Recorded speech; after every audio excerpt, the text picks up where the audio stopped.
नमस्कार दोस्तों, मेरा नाम राज है और ये कहानी पंजाब के लुधियाना के प्रताप सिंह वाला गांव की है। प्रताप सिंह वाला, लुधियाना। तारीख 8 जनवरी 2006। समय सर्द शाम के 6 बजे। गांव प्रताप सिंह वाला के शांत माहौल में एक घर जो कभी खुशियों से भरा हुआ था, आज तनाव और भय का गढ़ बन चुका था। वीणा वर्मा अपनी 2 बेटियों गीतू और शालू के साथ इस घर में रहती थी। हालांकि उनका जीवन अब वैसा नहीं था जैसा कुछ साल पहले हुआ करता था। उनका परिवार एक ऐसे आदमी के साए में जी रहा था जो उनके लिए कभी सुरक्षा और प्रेम का प्रतीक था, लेकिन अब वो उनके जीवन का सबसे बड़ा खतरा बन चुका था। ये आदमी और कोई नहीं बल्कि वीणा वर्मा का पति और उनकी बेटियों का पिता था। उसका नाम अब उसके कुकृत्यों के लिए जाना जाता था।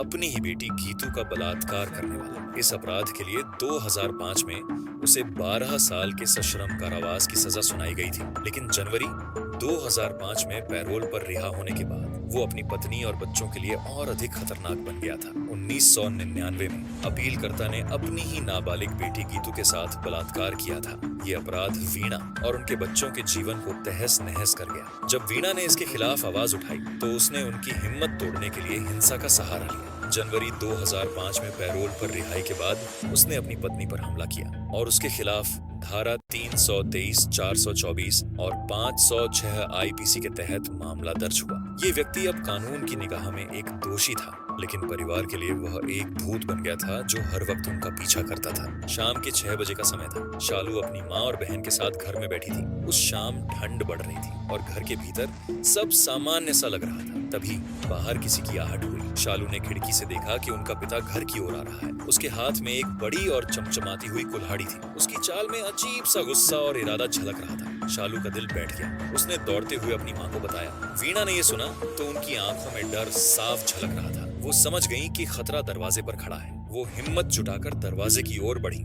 जैसे ही वीणा ने दरवाजे के पास कदम रखा, उसके पति ने बिना किसी चेतावनी के उसके सिर पर जोर से कुल्हाड़ी का वार किया। खून का पहला छींटा फर्श पर गिरा। वीणा दर्द से चीखने भी नहीं पाई और जमीन पर गिर गई। इसके बाद उसने वीणा की गर्दन और हाथ पर कई वार किए। वो अपनी पत्नी के शरीर को काटता चला गया, मानो उसकी क्रूरता की कोई सीमा न हो। जब गीतू ने ये देखा तो वो घबरा गई। वो चीखते हुए अपनी माँ के पास दौड़ी, लेकिन उसका पिता पहले ही उसकी ओर बढ़ चुका था। वो अपनी बेटी की मासूमियत और कमजोर कदकाठी का फायदा उठाकर उसके सिर पर वार करता चला गया। 3 वार के बाद गीतू के शरीर ने दम तोड़ दिया। उसके खून से फर्श और दीवारें लाल हो चुकी थी। शालू ने जब ये सब देखा तो उसके भीतर का डर चरम पर था। वो जानती थी कि अब उसकी बारी थी। पिता ने उसकी ओर कदम बढ़ाए और कुल्हाड़ी उठाकर उसे दिखाया। शालू ने अपनी जान बचाने के लिए दौड़ लगाई और एक कमरे में जाकर दरवाजा बंद कर लिया। बाहर से उसके पिता ने दरवाजा तोड़ने की कोशिश की, लेकिन असफल रहा। कुछ देर बाद सब शांत हो गया। शालू ने दरवाजा खोला और बाहर झांका। बाहर का दृश्य दिल दहलाने वाला था। उसकी माँ और बहन खून से लथपथ फर्श पर पड़ी थी। पूरे घर में खून की बू आ रही थी, लेकिन उसके पिता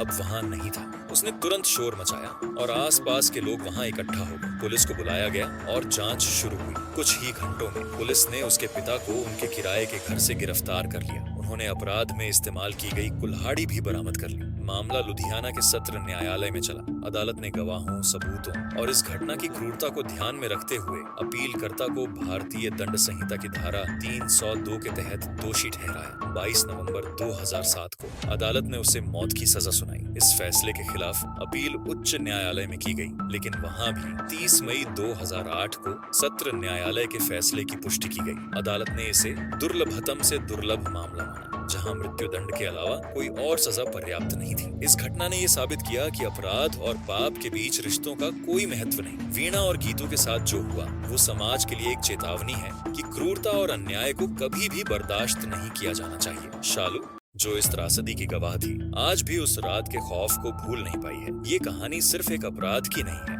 ये रिश्तों में छिपी नफरत, बदले की आग और मानवता के पतन की कहानी है। आपकी इस बारे में क्या राय है? कमेंट करके बताएं।